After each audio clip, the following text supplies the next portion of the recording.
programa vai ser mais picante, ele vai pegar fogo.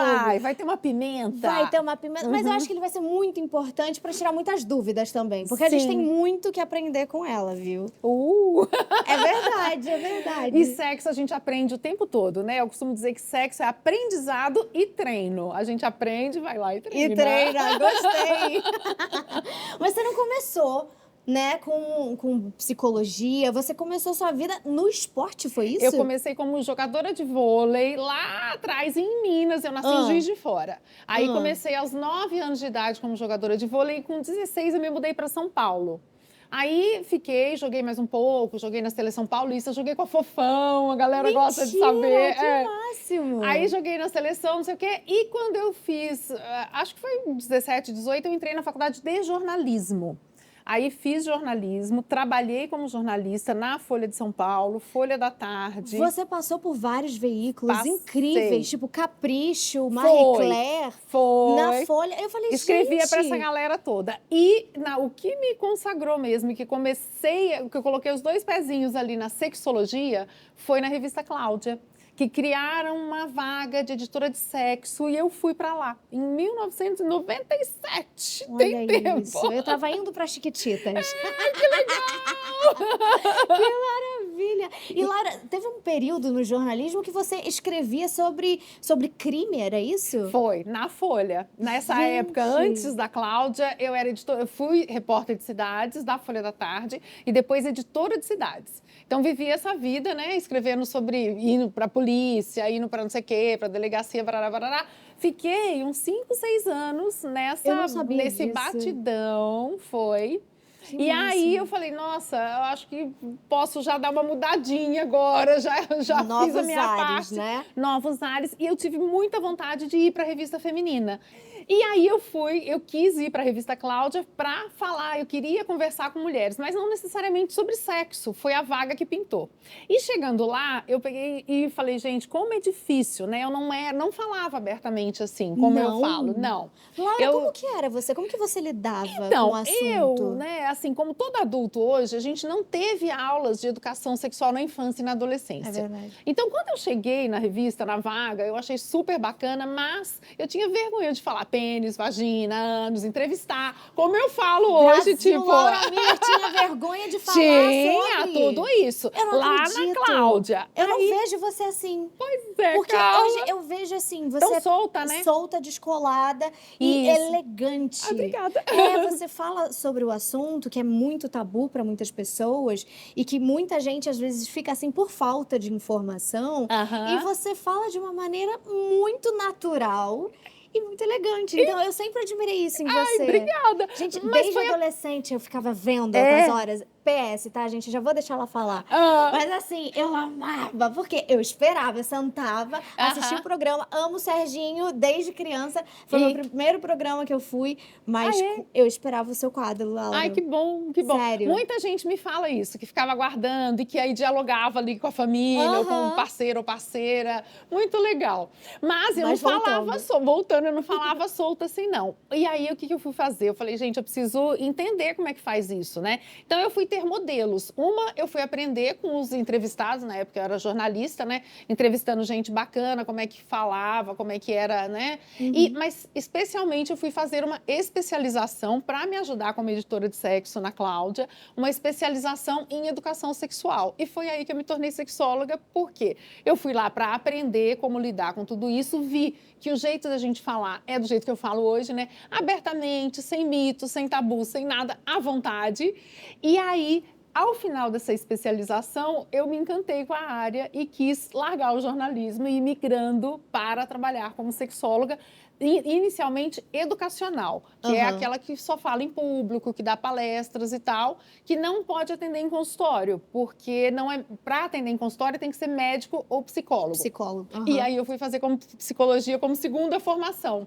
Gostei tanto de falar em público e trabalhar com o tema sexologia, que eu falei, não, eu quero atender em consultório também, porque as pessoas me pediam ao final das palestras. Lá atrás, eu era bem jovem, né? Eu tô com pediam 53... para você atendê-las, é pra isso? atender ao final das palestras. Ai, que Mas isso foi há mais de 20 anos, Carla.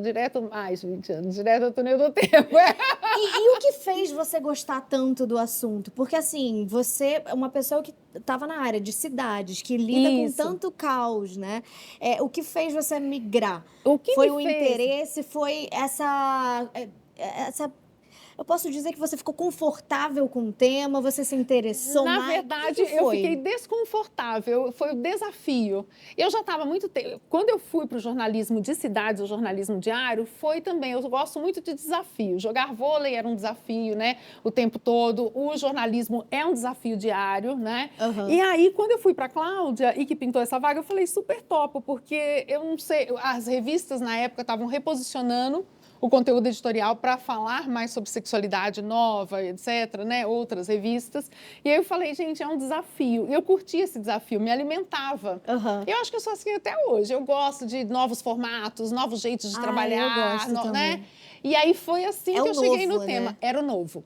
Foi assim que eu cheguei no tema sexologia. E quando eu cheguei e fui me especializando, aí eu comecei a ver o quanto tinha de tabu, o quanto tinha de dificuldade e o quanto eu, como comunicadora, poderia contribuir. Eu pensei, eu sempre quis trabalhar com mídia também. Além de atender em consultório, eu pensava que a mídia seria um excelente lugar para a gente poder fazer uma educação sexual de qualidade, para impactar mais gente.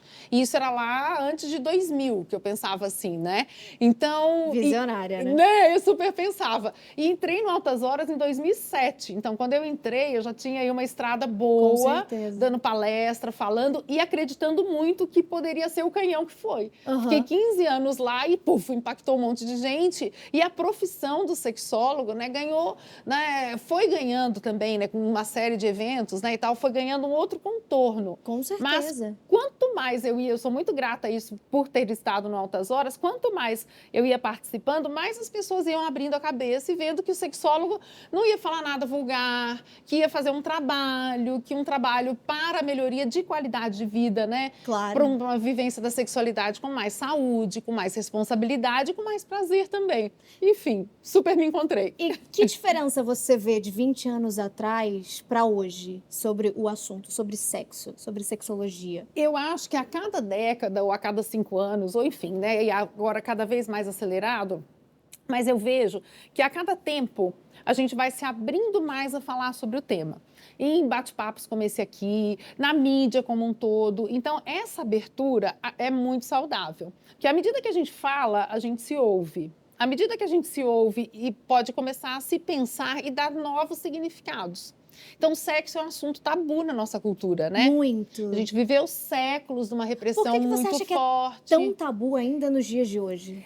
É o resquício ainda desses séculos, dessa repressão sexual muito forte, muito em cima da mulher. Então, assim, antes de 1900, os casais só podiam fazer sexo para gerar filhos. A moral da época no mundo, né, era essa. A gente só podia fazer sexo para ter filhos. Então, práticas como sexo oral, penetração anal, sexo entre pessoas do mesmo sexo, masturbação, eram consideradas erradas. Lá em 1900. A partir dessa data, pensadores, estudiosos e tal, começaram a falar para o mundo que não, que isso era saudável, que não tinha nada de errado. Pelo contrário, quando a gente não se permitia viver o sexo por prazer, isso é que gerava desconforto e problemas dos mais variados.